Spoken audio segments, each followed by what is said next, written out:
Hey everyone, welcome back to Corporate Decoder, where we take these massive corporate documents and turn them into something that actually makes sense. Today we're diving into First Advantage Corporation's latest 10K filing, and let me tell you, it is a ride. We've got acquisitions, debt, and some eye-opening financial numbers.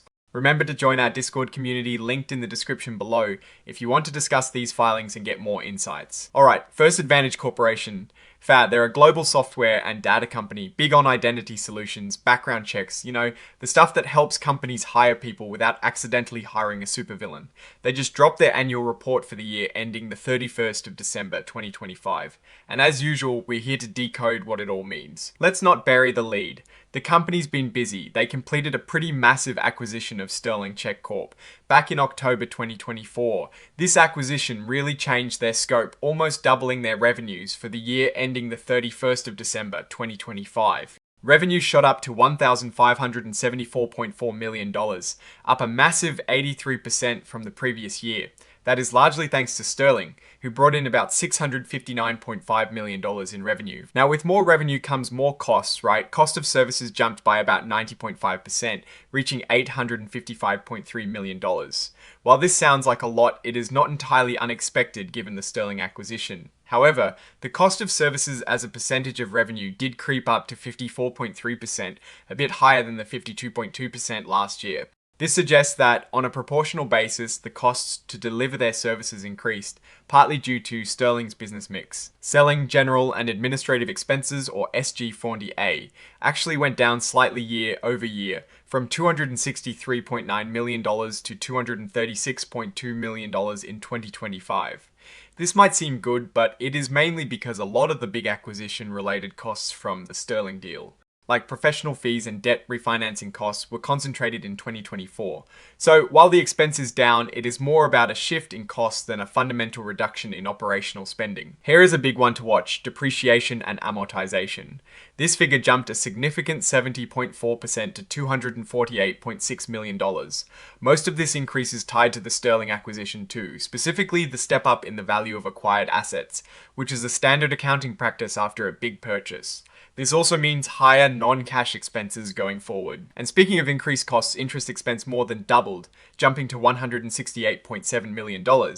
This is primarily due to the significant debt taken on to finance the Sterling acquisition. This is a huge chunk of their expenses and really underscores how the acquisition has impacted their financial structure. So, what does all this mean for the bottom line? Well, the company reported a net loss of $34.8 million for 2025. That's a huge improvement compared to the $110.3 million net loss in 2024. This is where things get a bit mixed. While the loss is smaller, they are still losing money. The net loss margin improved from negative 12.8% to negative 2.2%, which shows progress, but it is still a loss. To get a clearer picture, let's look at their non-GAAP measure, Adjusted EBITDA. Adjusted EBITDA margin was 28% for 2025, down slightly from 29% in 2024. This tells us operating performance before a lot of those non-cash charges and acquisition costs actually dipped a bit proportionally for the core business First Advantage Americas. The adjusted EBITDA margin also decreased slightly, suggesting that while the overall business grew, the profit margin on that growth wasn't as strong as the previous year. Sterling's adjusted EBITDA margin was 27.3%, which is decent, but it also shows the impact of their cost structure. Now, let's talk risks. They operate in a highly regulated industry, and the constant changes in data privacy laws like GDPR are a major headache. They also list cybersecurity threats as a significant risk, and mention they have processes in place, but the sheer volume of data they handle makes them a prime target. And we cannot ignore the big elephant in the room, the Sterling acquisition. They openly admit that failure to realize the expected benefits could hurt them. Integrating a company of Sterling's size is tough, and when you add in the debt they took on, the pressure to make this acquisition pay off is immense. Their debt load is substantial, over $2.1 billion as of December 2025. This debt restricts their financial flexibility, making it harder to respond to market changes or fund future growth without taking on even more debt or selling assets. It is a tightrope walk they're on, balancing growth with a heavy debt burden. Then there is Silver Lake, a private equity firm that owns a significant chunk of First Advantage. This means Silver Lake has a lot of control over the company's direction, which could be good or bad depending on their priorities, which may not always align with minority shareholders. Looking at the financials and the company's strategy, First Advantage is clearly in a transformation phase post-Sterling acquisition.